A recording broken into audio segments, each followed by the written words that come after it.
Like Matt said, we actually played 4 matches this past week. Really, the biggest thing I can say right now is I am finally happy to be home. That was our message to the team afterwards. It's we are home for the next 2 weeks. So we are looking forward to it after a very, very long week from Baton Rouge to Jacksonville, Florida. Talk about the benefits of finally being home, and especially the first home series to Sawyer Camillo, and how important that is. Yeah, so I mean, we've been in our gym. Yesterday was the second time in 3 weeks that we've been able to practice in our own gym and really pinpoint and focus on the things that we need to work on based off of how the last few weeks of preseason have gone. And so that's going to be huge in itself, is just getting back in our gym and working on those. But then to be able to play in front of our home crowd, it's hard. I say it's hard. It's different being on the road versus being in front of your home crowd. And so being able to play 3 matches this weekend, Thursday through Saturday, is going to be big for us. Is it harder to evaluate the progress or lack thereof of the team with so many road games in a row there for a stretch?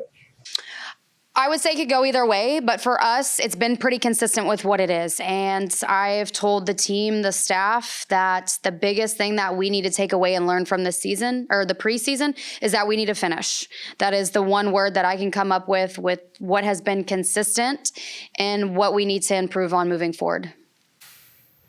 How's it holding up physically? Any injuries, anything like that? We are, for the most part, healthy. We have some minor nagging injuries where we might have a couple people out, but for the most part, we are healthy.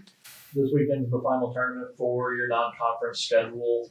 You've played some really tough teams in this non-conference schedule. Just kind of talk about, the progress that your team's made from the beginning of the season to now heading into this final weekend.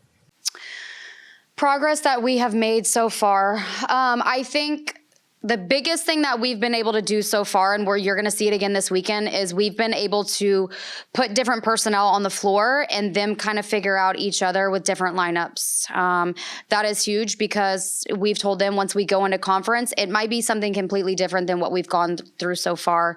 So they've handled that pretty well. We've talked about different things of adversity and how we handle it, and that is one that they've done well with. So I would say that's the most improved from an analytical perspective. I mean, we've been pretty consistent with, passing and serving the entire year. We need to get better in other areas. This past weekend, we did show improvements in our hitting percentages. We lowered our errors, which is huge because once we get into conference play, that's going to be big for us. Going off of the theme of consistency, obviously over the 3-week stretch, you win some, lose some, back and forth. What's going to be the number one key that you believe for this team for there to be a level of consistency, especially in the win column?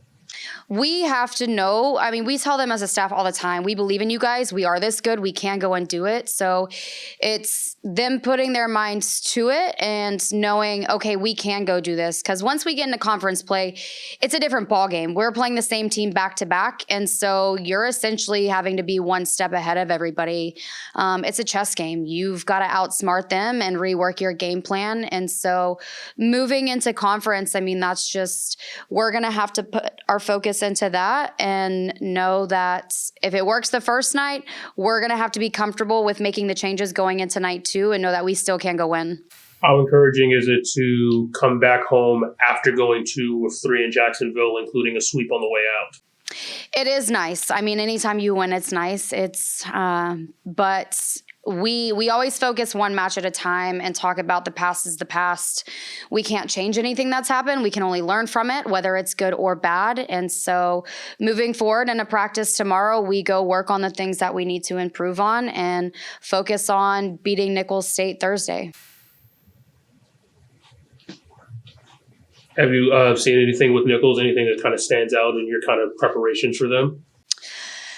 They have a good block, but we talk about it with our team all the time. One of the benefits to our offense is it is hard to stop because it is so fast. And so we are going to have to beat their block. They've done really well in that area from what I've watched.